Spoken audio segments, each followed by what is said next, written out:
Good morning, dear friends, and welcome to the Unitarian Universalist Fellowship at Stony Brook, located on the ancestral lands of the Settlecot peoples. I welcome you on this Mother's Day morning, and together we honor and thank all those who have been or are a mothering presence. Our service today honors Black History Month and was originally planned for a day in February that was so snowy that we were forced to cancel. But all days are good days to celebrate. And today is also appropriate, as Dr. Moore's work focuses on the lives of women and girls. My name is June Cerveni, and I am happy to be your worship associate this morning, along with the Racial Concerns Committee and Dr. Jazmen Moore, our service leader. Our Director of Religious Education is Deb Little. Our musicians are Peg Espinola, Linda Cortese, and Rich Hall. Playing hymns for us this morning are Peter Winkler and Dee Dee Cook. Our tech team is Linda Cortese and Rich Hall. I welcome you wherever you are this morning, whether here in our sanctuary or attending virtually. We are one congregation worshiping together. So let's all wave to the folks at home through the camera at your left. Hi there. A very special welcome to those of you who may be here for the first time. We're so glad that you are with us, and we look forward to getting to know you. If you're comfortable, you could raise your hand so that we can greet you personally after the service. Okay. Please plan to join us after the service for coffee and conversation. For those who are with us online, if you sign off after the service and return to our website, you will find the link for joining our small group chats. Whether here or online, you will find some friendly folks who can answer any questions you may have. You are also invited, if you wish to share a joy or a sorrow, to come forward to the table on the right and place a pebble in the water at any time during the service. A kind word or a thoughtful act sends ripples out into the world. Should you wish to make a promise or let go of one, remember someone, release a bit of pain, or otherwise mark an important event or occasion, please step to the table and send your thoughts outward as you drop a pebble into the water, mingling the ripples of your intention with those of the others in our community. I ask you to silence your cell phones, and then let us now enter into the sacred space of worship with the sounding of the morning bell. May the vibrations help us to center ourselves and bring us fully into this moment.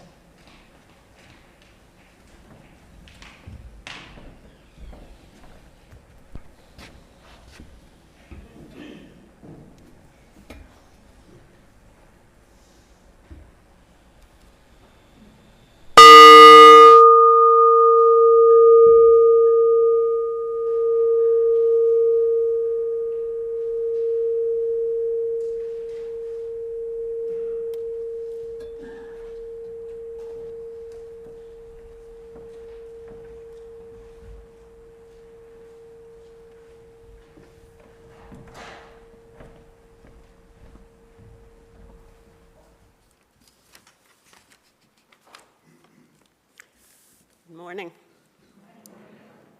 On this day, born on my mother's birthday, planned or not, I celebrate her giving life to me, my brother, and the 8 who followed. MLK's birthday is the day the nation celebrates and mourns. Number 47, or whatever, as the high school girls say. The coincidence makes me sad. It's easy to honor men who die in the midst of good life. Dr. King, Malcolm X, Clemente Pinckney, Eugene Brown. I celebrate this day. I recognize one holding more weight than half the sky, for she raised the nation while God held her, especially in that prison cell. When the first black prisoner on sheriff's orders got tired and the second black prisoner began to beat her, she did not die. She remembered and told us what happened. We hug ourselves to ourselves, knowing what? We are not as brave as was she. We picked no cotton as did she. We adopted no children as did she.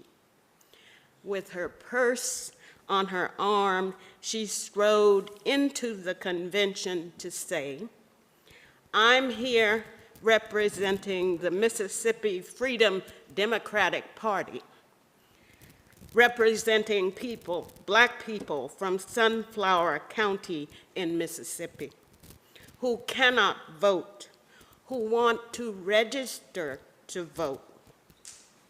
Where else but in that place should she have been at that time?" So in January and beyond, we honor Martin Luther King and justice-loving civil rights activists. In February, in May, on this day, let us praise Fannie Lou Hamer, a working class woman whose indisputable voice. Oh, no, that's the end of my poem. Oh, sorry. Well, so in February and May, on this day, let us praise Fannie Lou Hamer, a working class woman whose indisputable voice proposed a better America than we had. She nailed it.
Young, gifted, and black. Oh, what a lovely, precious dream. To be young, gifted, and black. Open your heart to what I mean. In the whole world, you know, yeah, there's a million boys and girls who are young, gifted, and black. And that's a fact.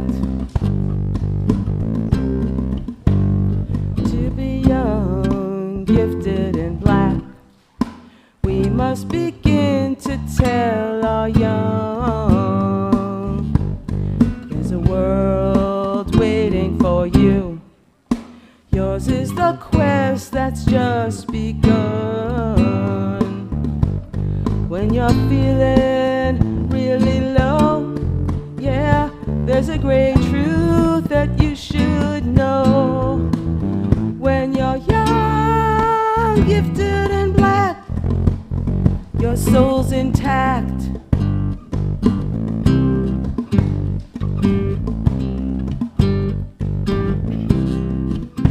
Oh, to be young, gifted, and black.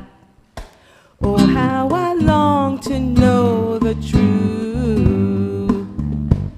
There are times when I look back and I am haunted by my youth. Oh, but my joy of today is that we can all be proud to say, to be young, gifted, and black is where it's at, is where it's at, is where it's at.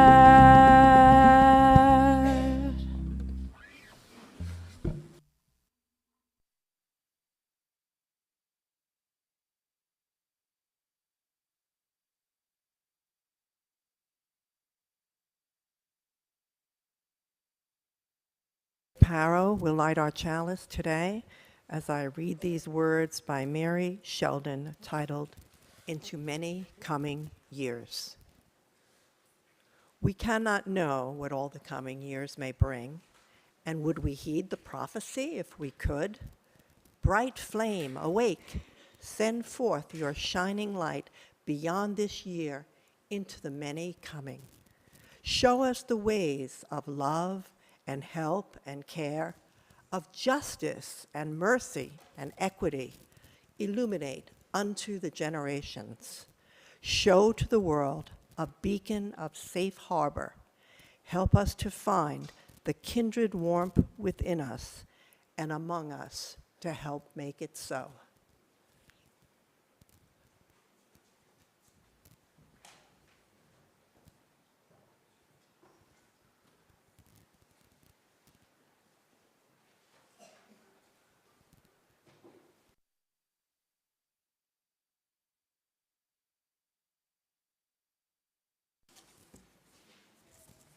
Our first hymn this morning is 1007. There's a river flowing in my soul. Musically, it has all the hallmarks of a 19th century spiritual, but it was actually written in the mid-1960s. The composer is Rose Sanders, who is also known as Faya Aura Rose Touré. Touré was a lawyer, an activist, a playwright, and a songwriter. She was the first Black woman judge in the state of Alabama, appointed in 1973 and serving until 1977. The hymn we are singing today was written during a time when she was teaching music in the public schools of Uniontown, Alabama. Her students were entirely Black children, and she wished to create a song for them to remind them that the river flowing through them, mind, heart, and soul, stretched all the way back to Africa and its ancient civilizations. She aimed to encourage young people to resist white supremacy and understand and value their own worth. The central image of this song was inspired by the Langston Hughes poem, The Negro Speaks of Rivers. Please stand in body or in spirit to sing hymn number 1007 in the Teal Hymnal. And if you are joining us from home, please sing along. At the end of the last verse, we sing, there's a river flowing 3 times.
So our time for all ages this morning is the book Parker Looks Up, An Extraordinary Moment. It's written by Parker Curry and Jessica Curry, her mom, and illustrated by Brittany Jackson, and it is based on a true event. And many of you probably know this book already. But if you don't know the punchline, I will tell you that there is an exhibit at the Whitney right now where the punchline portrait is being exhibited. So don't all rush to the Whitney at once, because I got to get there first. But yeah, I'm very excited about that. So Parker Curry loved to dance, like many of our young people here. Dressed in her favorite tutu, she imagined she was a dancing queen. But one rainy Tuesday, instead of going to dance class, Parker's mom said, "Let's go to the museum. Ava, too." Parker loved visiting the museum almost as much as she loved twirling and leaping in the air. She pulled on her boots. Mom and her sister Ava buttoned up their jackets. "Have fun, girls. Bye, Dad." And off they went, splashing and smiling, and surprise, yay, it's Gia. Gia, Parker's best friend, greeted them from the top of the museum steps. Once inside, the friends hurried down a long hall looking at the paintings all around them. They saw prancing horses, blooming flowers, a bushy mustache, a shiny jeweled necklace, 2 peacocks with red eyes, a basket of slimy fish, ew, and feathers, lots and lots of brilliant feathers. "Hurry up, Ava." When Gia spotted a playroom, she raced ahead and Parker charged after her. "Let's make silly faces." After Gia stuck purple hair onto the easel and Parker added a pirate hat and sunglasses, it was time to go home. "Time to go, girls." Skipping down the hall, the girls spied a row of frilly white tutus. Parker raised her arms and Gia spun around and round. "Wait for me," Parker called, dancing after her friend until she froze in her tracks, spellbound. And Parker Curry looked up. A portrait of First Lady Michelle Obama loomed before her. She had rich brown skin, just like Parker, and kind, familiar eyes that reminded Parker of her mother, her grandmother, her sister, and yes, even herself. How could someone look so real and so magical all at the same time? Who is she? Parker's mother's voice filled the air, her words coming to rest squarely on Parker's tiny shoulders. "She is a queen," Parker whispered, unable to look away or to move or to breathe. In that moment, Parker saw more than just a portrait. She saw a road before her with endless possibilities. Suddenly, Parker felt a small hand in hers, and the spell was broken. "Come look, Ava," she said, putting her arm around her little sister and standing tall. For Parker Curry was feeling powerful and strong, and even though she hadn't moved, inside she was dancing. Amen. So I would like to invite the children and youth to go back and follow Amy. Could you stand so they can all see you? Follow Amy back. And we will sing them out with the Reeb Children's Benediction, which is at the end of either hymnal.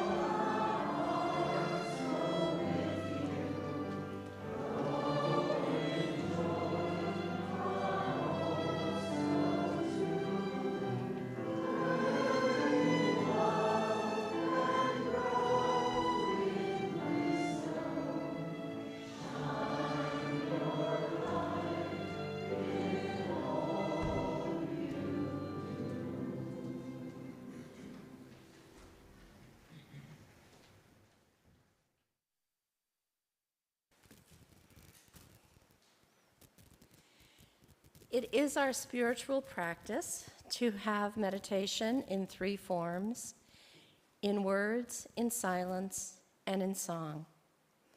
Our words for meditation this morning are by Dr. Martin Luther King Jr., entitled A Network of Mutuality. And we will do this word part as a responsive reading.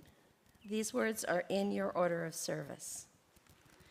After we listen to the words, we will have a moment of silence, and then Peter and Dee Dee will bring us out of silence to sing verses 1 through 3 of Hush, which is hymn number 1040 in the Teal hymnal. I will say the words in regular type, and please respond with the words in italics. We are caught in an inescapable network of mutuality, tied to a single garment of destiny.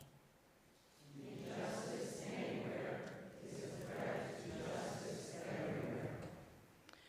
There are some things in our social system to which all of us ought to be maladjusted.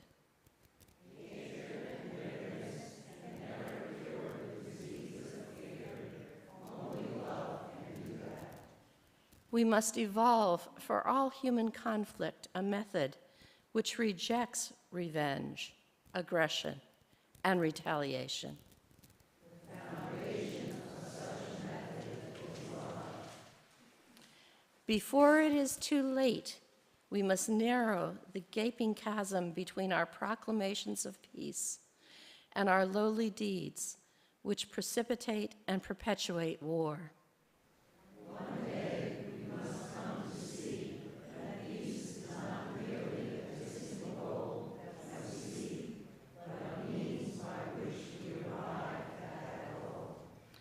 We must pursue peaceful ends through peaceful means.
At each service, we take a collection that we share with a local organization working for a more just future. Our Share the Plate recipient for the month of May is the Kids Hangout, a program for LGBTQIA+ youth and allies entering grades 7 through 10 this coming fall. The goal of this program is to offer a no-cost, one-week experience during the summer where these young people can have fun, make friends, and feel safe. It was started several years ago by our own DRE, Deb Little, along with 2 colleagues from Setauket Presbyterian Church. It's not a religious program, but it is a program that has been supported by both of our congregations. In addition to the one-week summer experience, the Kids Hangout provides monthly opportunities for the youth to gather and have fun.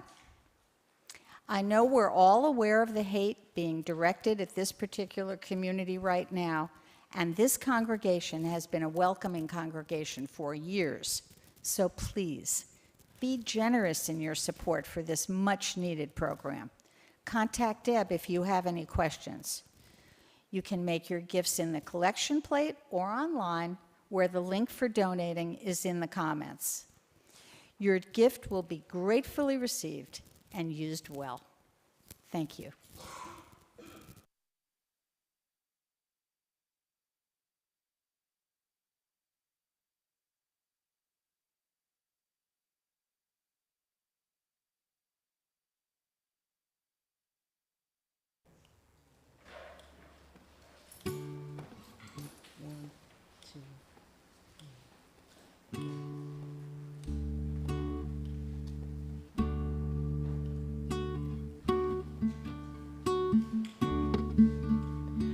I am light, I am light.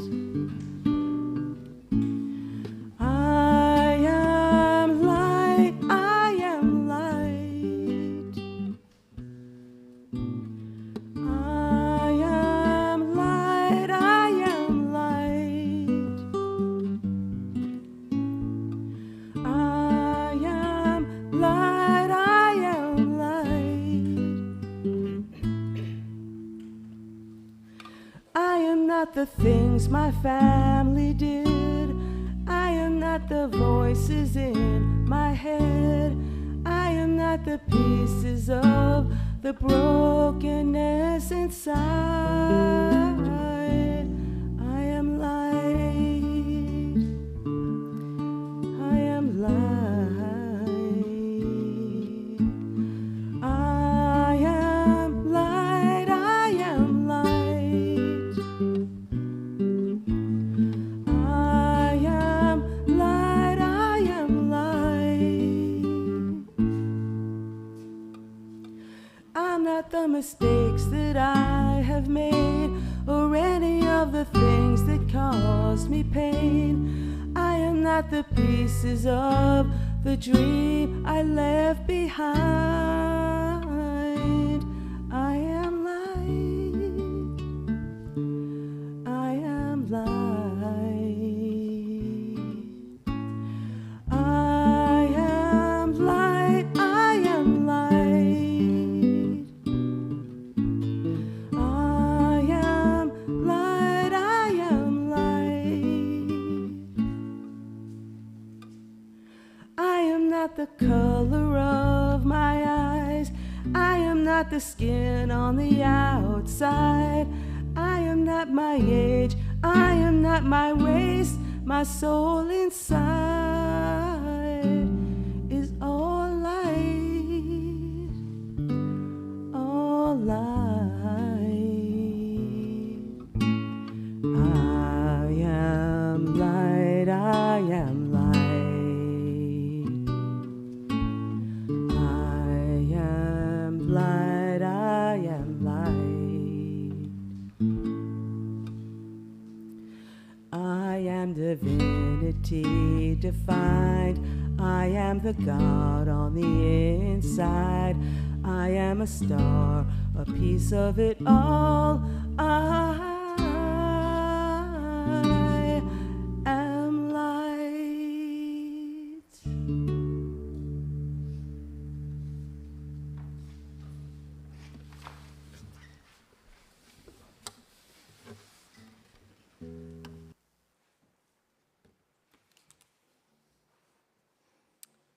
We acknowledge these pebbles, which we see creating ripples in the waters before us.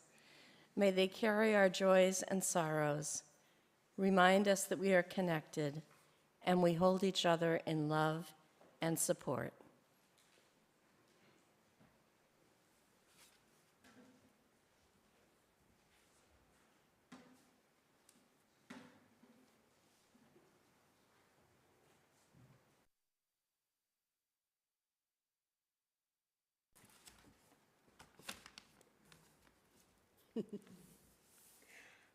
A social activist who recognized that one didn't have to be white or black to do good or to commit injustice. Fannie Lou Hamer, especially her working class background, reminds me that there are good things about SUNY Stony Brook.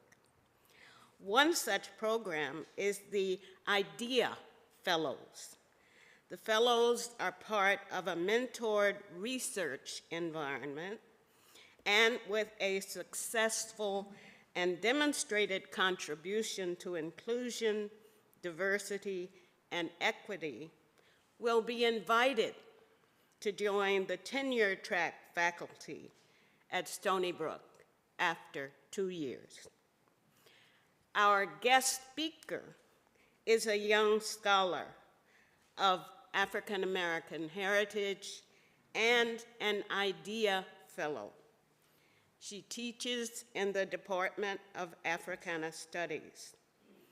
What she teaches focuses attention on how Black and brown girls cope with bias and barriers, and how they organize spaces for creative endeavor. It seems to me that our speaker this morning embodies the justice, diversity, equity, and inclusion that Fannie Lou Hamer knew was her due as an American citizen. Please join me in welcoming Dr. Jazmen Moore.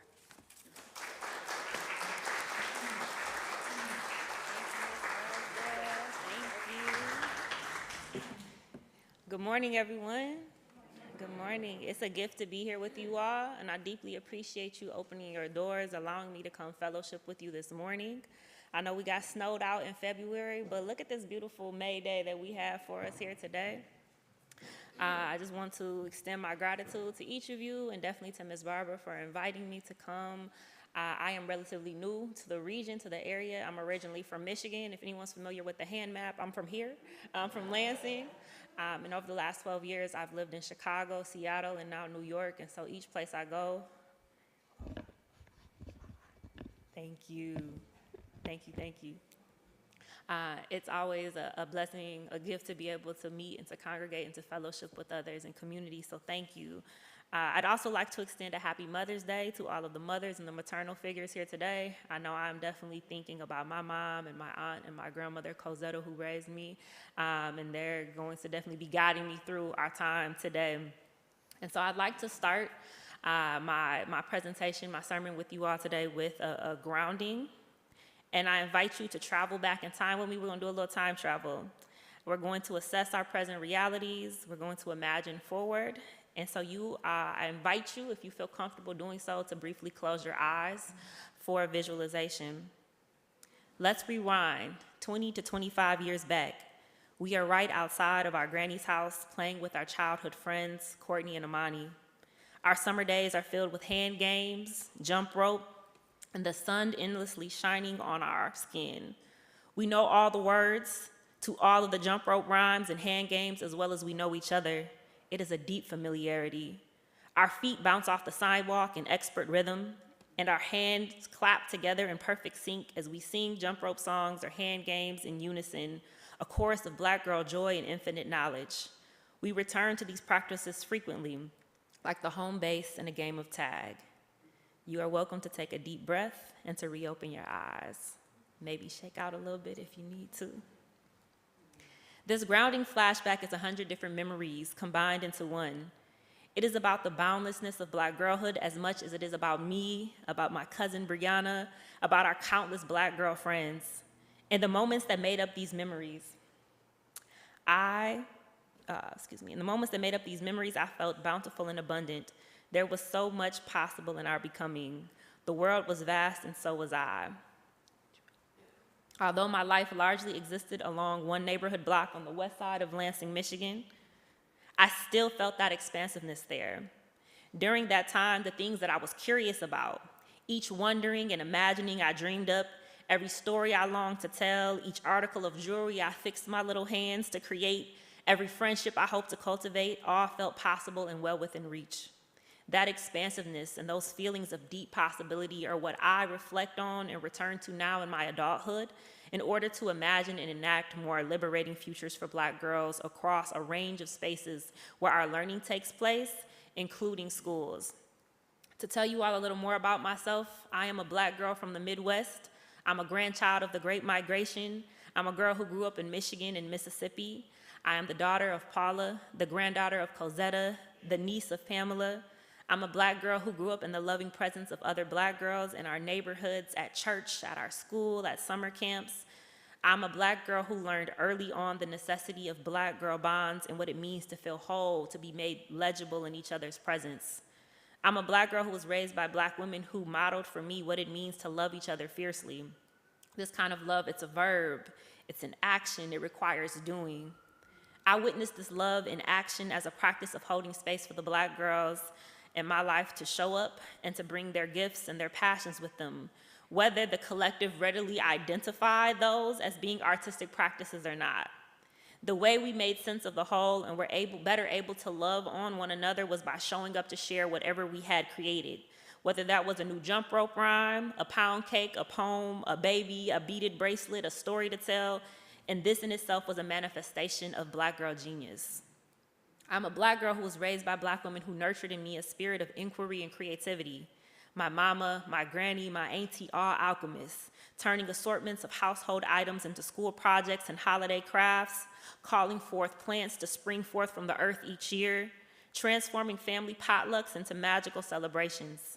It is through their practice of creativity and vision for what can become out of what currently exists or what is missing that helped my own imaginings and creative endeavors feel possible, and that made me feel legible in the spaces they cultivated and allowed me to grow up in. This influence has led me to become an artist, an educator, an educational researcher. I now exist as all of these things, as well as a Black girl who grew up in the loving presence of other Black girls and who learned early the necessity of Black girl bonds and what it means to be made whole and made legible. So during our time together, I'm going to share a bit more about what these experiences, along with what I've treasured, the privileges of having while teaching and learning and creating with Black girls across countless contexts, has taught me about Black girl genius. And I've said this a couple of times, so I just want to give a little context without nerding out too much, which is easy for me to do. But Dr. Ruth Nicole Brown, she's a foundational scholar, an artist, and a leader in the field of Black girlhood studies, and she describes Black girl genius as an embodiment of the collective power of Black girls, as an acknowledgement of Black girls as experts of their own lived experiences, and a reflection of Black girls' deep critical thinking skills and their creative practices. So I hope to build alongside Dr. Brown's work on Black girl genius. And I've been able to build alongside this in a way that's also allowed me to reflect on my own life in the 33 years I've been on this earth as a Black girl. But more specifically, it's helped me to reflect on my 11 years as an educator and to consider how the major lessons I've learned about Black girl genius are wrapped up in how it manifests in a few particular ways. One, with Black girls as creators or creatives. In regard to Black girl bonds or the relationships that Black girls cultivate with each other, and also in the refusals that Black girls make, these necessary refusals that take place in a number of different shapes and forms. So each of these lessons and these manifestations of Black girl genius also reflect a shared truth, which is that when Black girls demonstrate their genius in these ways, they have the power to help render each other whole, even in learning spaces that have historically been committed to our fragmentation via anti-Black and cis-heteropatriarchal practices, policies, and norms in those spaces. So, although Black girlhood is not a monolith, and there are 1,000,001 different ways in which Black girlhood is embodied and experienced, across the landscape of our shared histories as Black girls, there exists a pattern of Black girls bearing witness to each other's humanity, showing up for each other's needs, and advocating for the changes that they want to see in their lives and their learning experiences by way of the refusals that they make.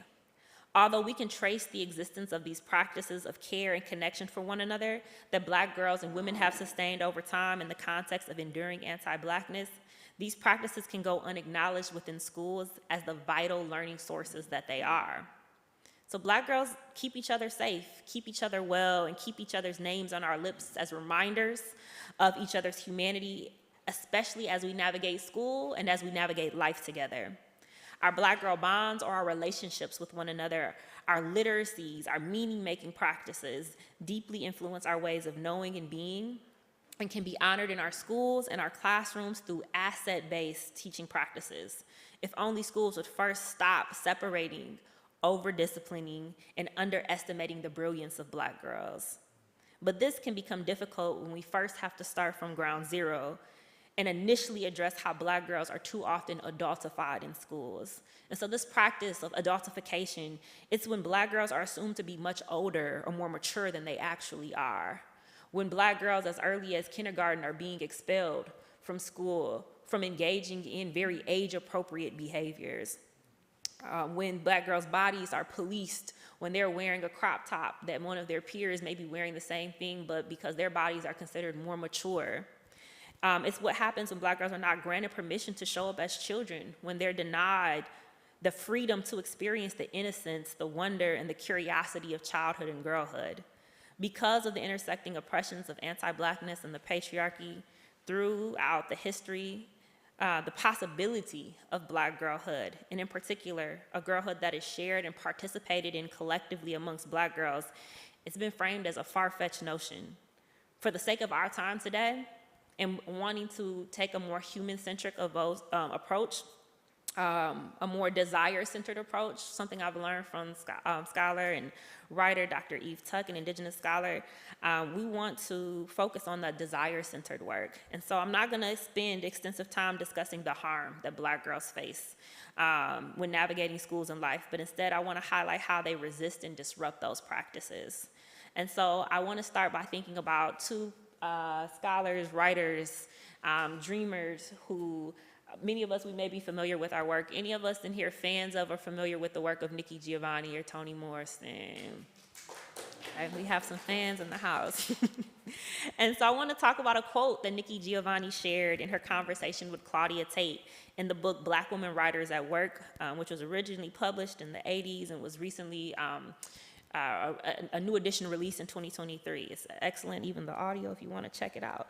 But when describing literary critics' response to Toni Morrison's novel Sula, Nikki Giovanni said, "Sula disturbed the critics because in the beginning there are two women and at the end there is Nell, who remarks that we were girls together. That's a heck of a statement because Black women have never been allowed to say they were girls together in print." So even in fiction, there were restrictions on the ways that Black women, Black girls could show up and exist. That girlhood being something that was not given to them.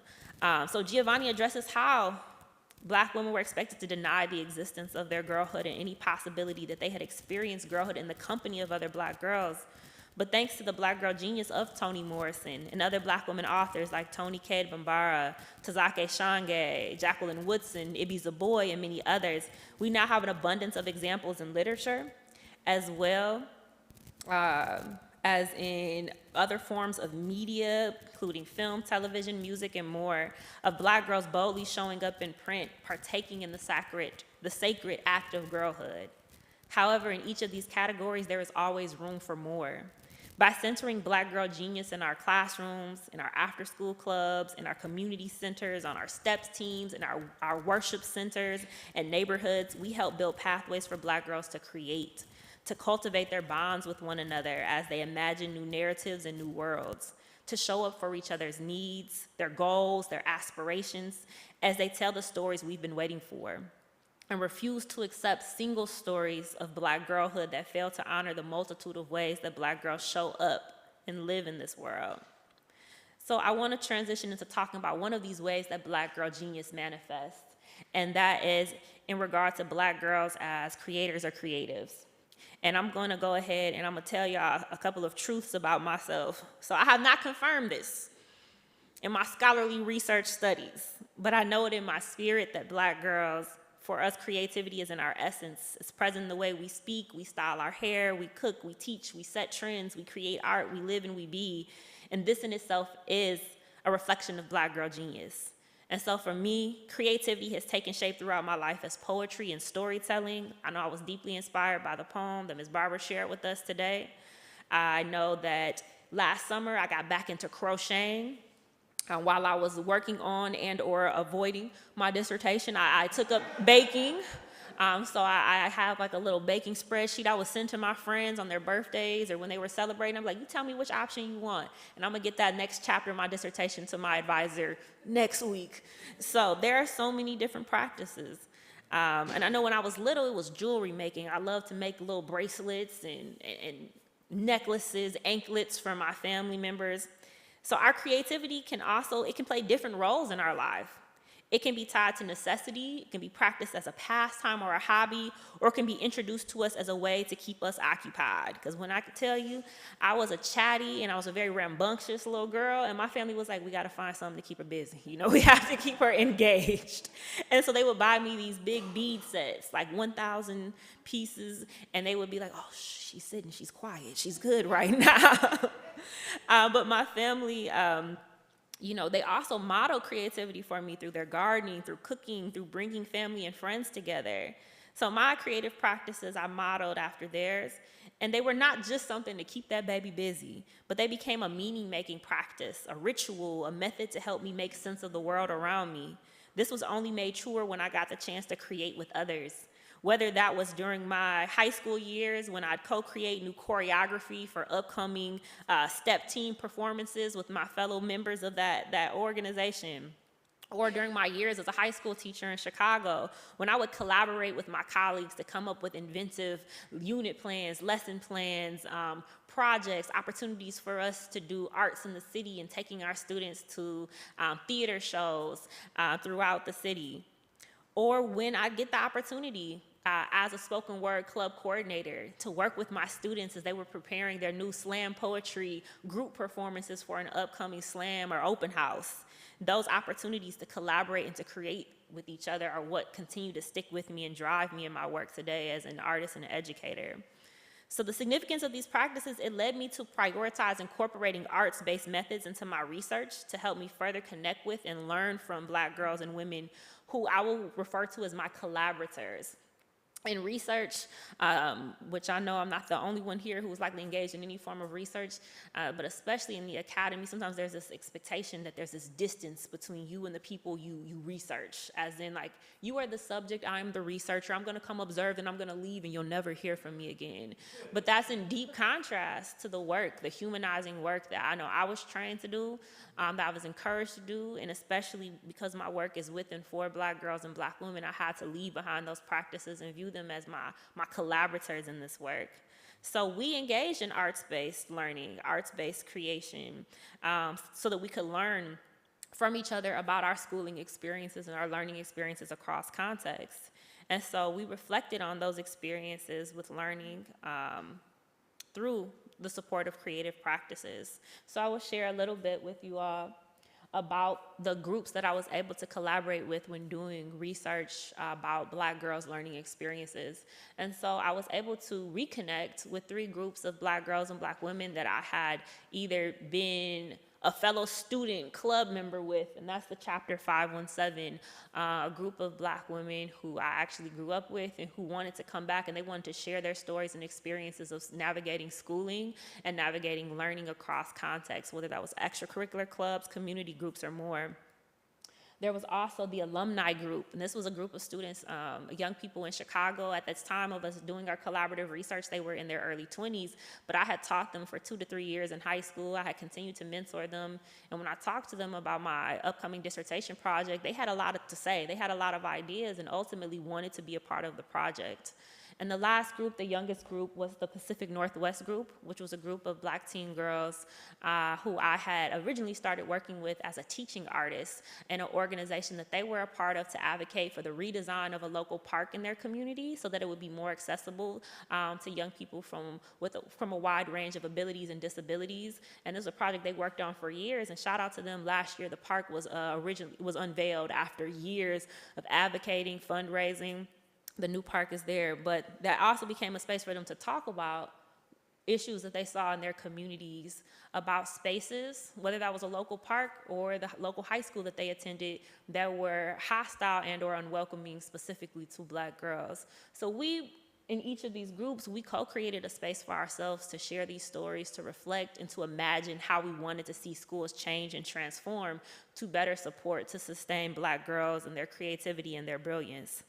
So I was grateful to be able to re-enter into these relationships with them, and I was grateful that art gave us an entryway to learn more from and about each other. So arts-based practices that we engaged in, including collage, poetry writing, portraiture, guided meditations. And what was beautiful about this is that the art wasn't new. This was a reintroduction, and or some of the collaborators advocated for this. Some of them were photographers, they were poets, they did guided meditations, they were yoga instructors, as well as social workers, as well as folks who worked in higher ed. They were mothers, aunties, cousins. They held a number of different roles. Some of them are pre-service teachers in preparation. Some of my high school babies, again, who are now in preparation to become elementary school teachers. So they brought with them all of their knowledge, their wisdom, their literacies, their creative practices, and that contributed to us really working toward this ultimate project, which was the Reimagining Schools project, where we, through our time together, talked a lot about the harm, the injustice, the things we wish we would have seen changed in our schooling experiences. And this led them to say, what would we have done differently? If we had the tools and the resources at our disposal, how would we imagine schools as a space that center and sustain Black girls, and that in doing so ultimately will benefit the learning experiences of all young people. And so with this project, they were able to select their own artistic mediums.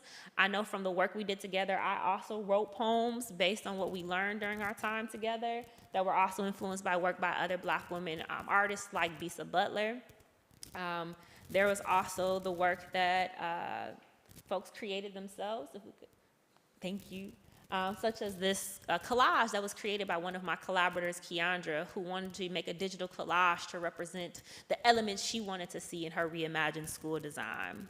And so one question that I have for you all is, what are you currently cultivating in your world? And I want for you to think about that, because this is a question that my collaborators and I would sit with. And so I will say, as I segue into the next subject, is just one of the most vital and beautiful ways that we can create is also through our relationships with each other. And so this is in regard to Black girl bonds, or our relationships. So Black girl bonds are a context for meaning making. They are a navigational practice. They are a site or a form of refusal. They are a space for reimagining, a practice of collective care, and the context in which chosen spaces come to be. So Black girls' relationships are bonds that exist in opposition to the typical ways that learning is expected to take place in schools, that do not value relationality and what it means for us to learn with and from each other, for us to form collective learning communities.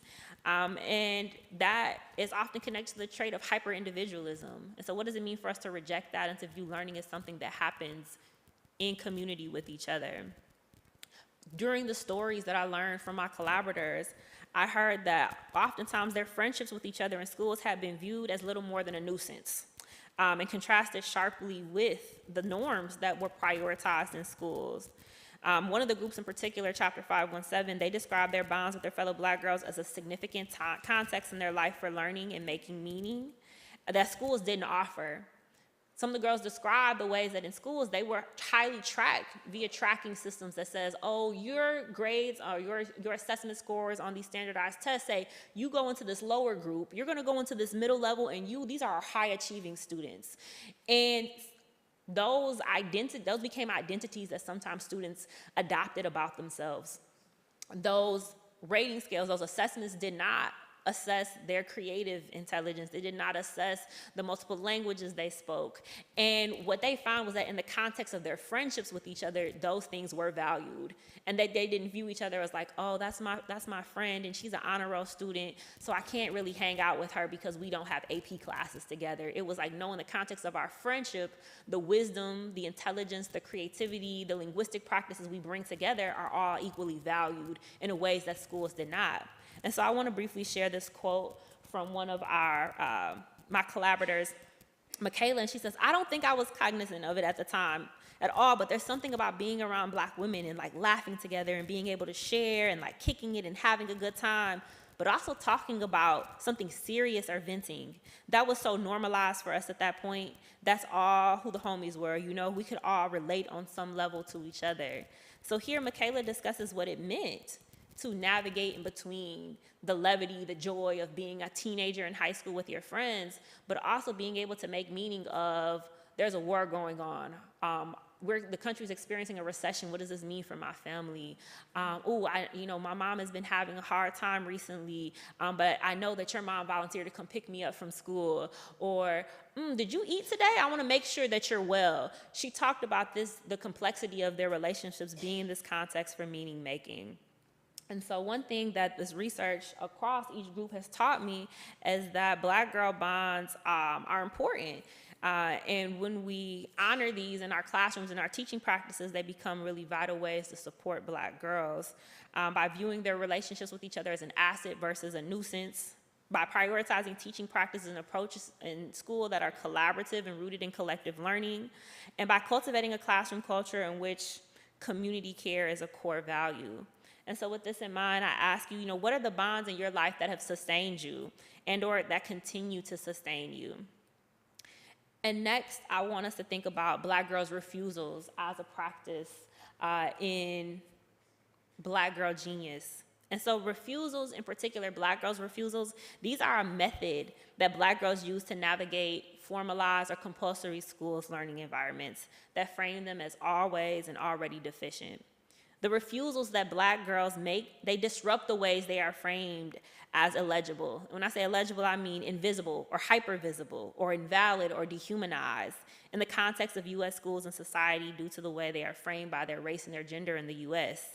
Now, what does it specifically look like? When we think about the school-to-prison pipeline or the school-to-prison nexus that wants our students to be out of school and into the carceral state, whether that's jails, whether that's prisons, whether that's juvenile detention centers, they frame Black girls' refusals in negative ways. For them, it looks like insubordination. It looks like what some states call willful defiance. It looks like giving an attitude or it's misbehavior. But it doesn't look at the root of why these behaviors are occurring. What kind of dehumanizing practices are Black girls resisting in their schools and their classrooms, whether that's coming from educators, administrators, school security officers? And instead, through my work with Black girls and Black women, I came to see their refusals through a more asset-based lens. And so even the act of Black girls choosing each other and their bonds and their relationships with each other, that's also a refusal. They're making meaning through their relationships with each other is an act of care and an act of refusing the logics of school that say that's unimportant or y'all are going to get in trouble together if you're constantly sitting next to each other in class, versus how are you supporting each other? How are your assessment scores improving? How is your attention span improving because you're learning collaboratively with others? And so their refusals can also manifest as artistic refusals, as boosted confidence, as boldness. And so briefly, I will share 2 pieces of artwork by 2 of, we can click it one more time, 2 of my collaborators, Abriana and Jayla, who through their through their work, they discuss stories of legacies of refusals. When we would meet on Zoom, they would often be in their grandparents' or their grandmother's homes. And so Jayla sometimes would be at her great-grandmother's home, and her grandmother would be there, and her younger sisters would be there. And they would share stories of not only, Jayla's experience navigating school, but her great-grandmothers and her grandmothers and her younger sisters. And similar to Abriana, who would Zoom in from her grandmother's home.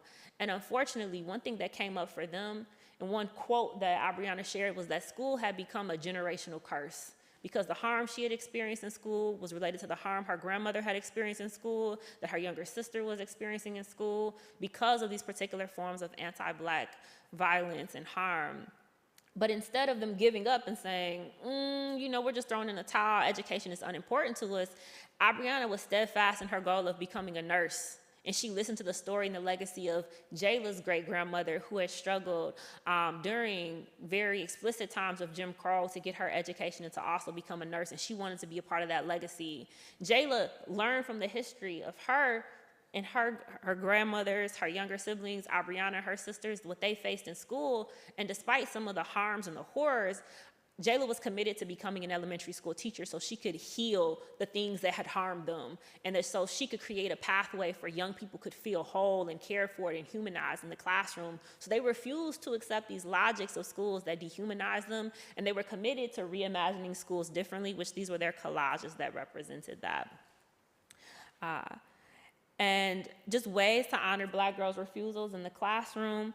I know not all of us are educators here, but in any space that we're in where Black girls may be, I ask that we consider, it's not loading. Let me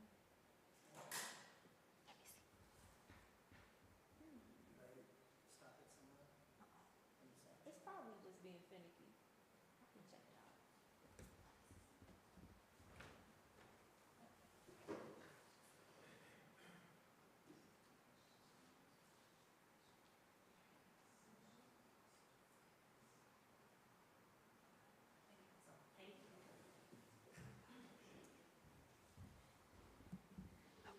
And so I'll just say that these are different ways that we can honor Black girls' refusals in the classroom by welcoming and encouraging them to share their perspectives, their concerns, their critiques.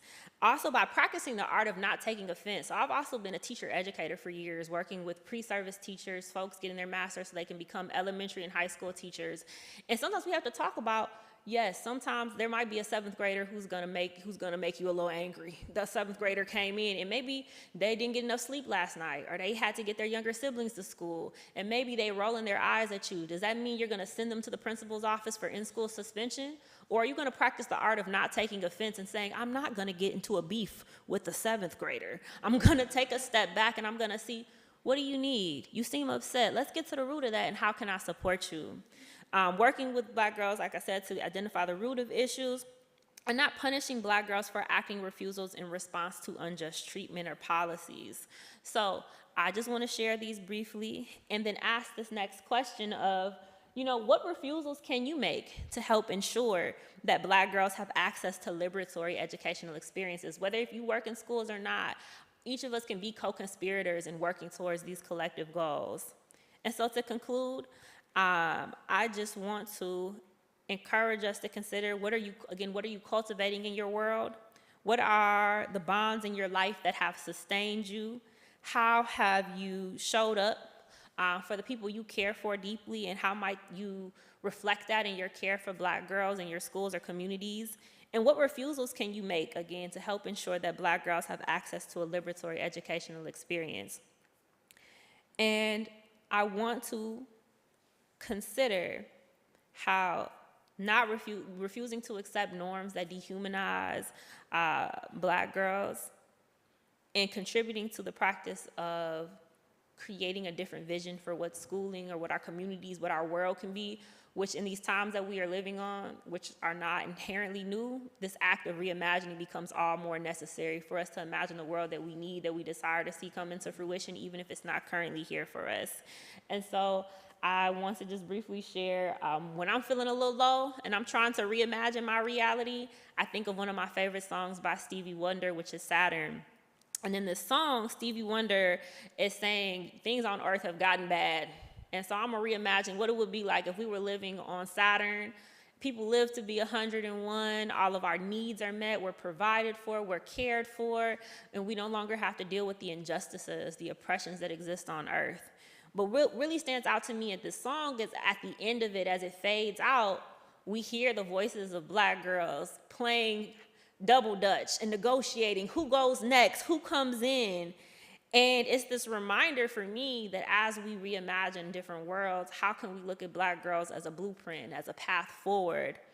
And I think about this also in relation to the work of Black feminists, abolitionists who believe that, yes, schools as they currently exist aren't good. We have to abolish them. But they're not saying that abolition is going to happen tomorrow. Schools are going to continue to exist. So in the meantime, in between time, what can we do in our lives, in our families, at our kitchen tables, in our worship centers? What can we do to mitigate the harm that our babies, our children are experiencing in schools as we actively work toward imagining and then enacting something different?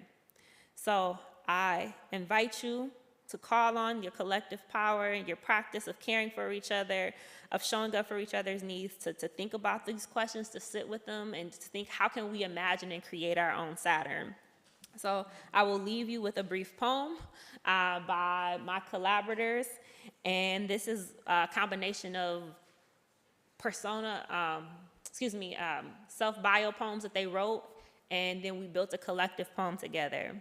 And this is modeled after Patricia Smith's poem, What Is It Like to Be a Black Girl for Those Who Aren't? It's being brave for those who may be scared. It's like taking your bra off after a long day of being held together. It's always being different. It's being a reader. It's like, dang, can I have some grace? It's being baptized anew in friendship. It's like I'm resilient and resourceful, but I need help sometimes. It's being creative. It's wanting the world to know I am not impressed. Thank you so much for your time here today. Thank you for allowing me to join you all.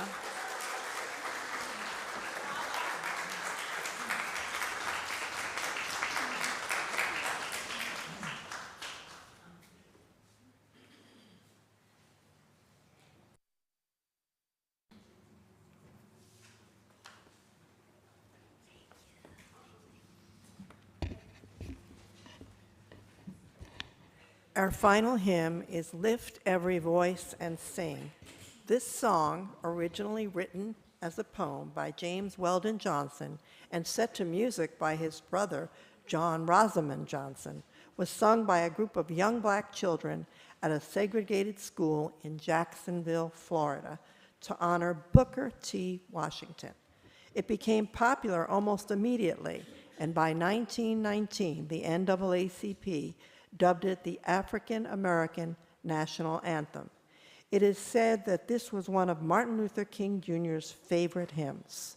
I invite you to rise in body or in spirit and join in singing our final hymn, number 149, in the Gray Hymnal.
We extinguish our chalice with these words by Leslie and Michelle Alexander in the 1619 Project.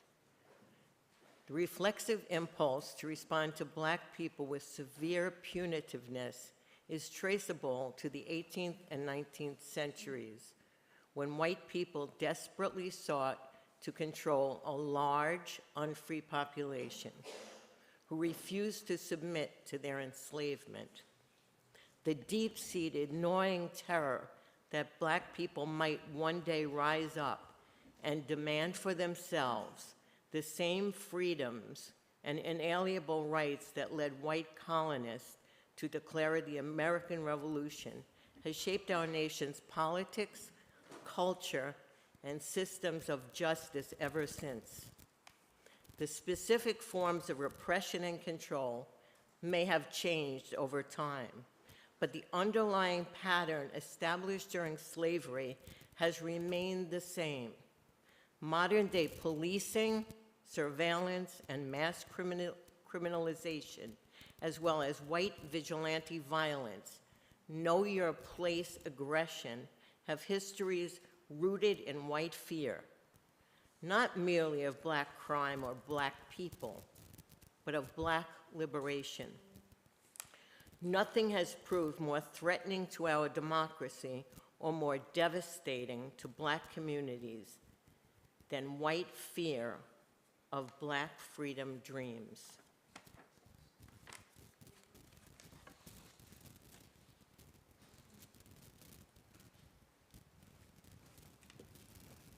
As our service concludes this morning, let's give a wave to the folks at home. Bye there.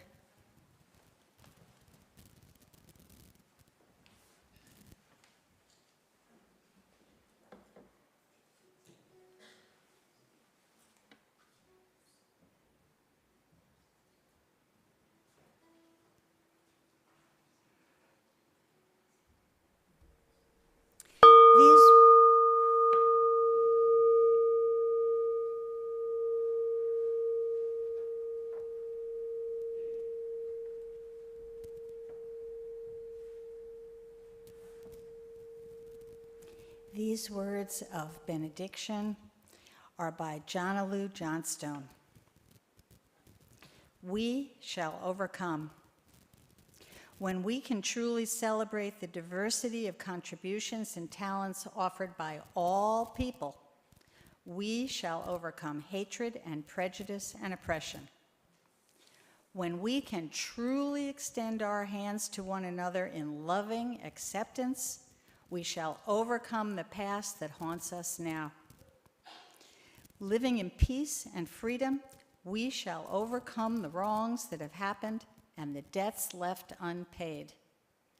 Let us join together in that commitment to overcome, and let us say together, Amen. Our closing song is Wade in the Water. While our first two songs this morning were written in the 20th and 21st centuries, respectively, by Black women as songs of empowerment, this song, as legend has it, was created by Harriet Tubman, the acclaimed Underground Railroad guide and abolitionist, to direct enslaved people fleeing their bondage to wade in the water so as to throw off the dogs that were used to follow their scent. It also reminded them of the successful flight of the Israelites from their Egyptian masters. Feel free to join on the chorus.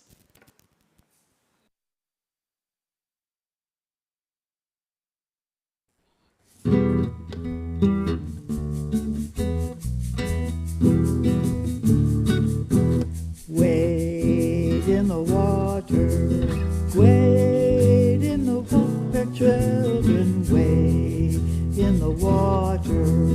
God's gonna trouble the water.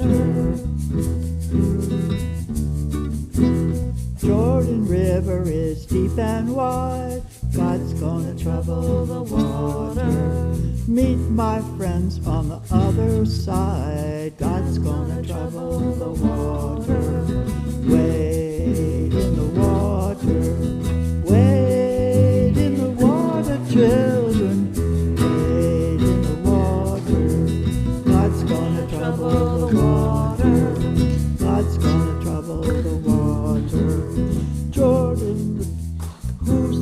yonder dressed in white, God's gonna trouble the water. Must be the children of the Israelite, God's gonna trouble the water. Wade in the water, wade in the water, children, wade in the water. God's gonna trouble the water. God's gonna trouble the water. Who's that yonder dressed in black? God's gonna trouble the water. Must be the hypocrites are turning back. God's gonna trouble the water. Wade in the water, wade in the water, children, wade on the water. God's gonna trouble the water. Who's that yonder dressed in red? God's gonna trouble the water. Must be the children that Moses led. God's gonna trouble the water. Wade in the water, wade in the water, children, wade in the water. God's gonna trouble the water. God's gonna trouble the water. God's gonna trouble the water.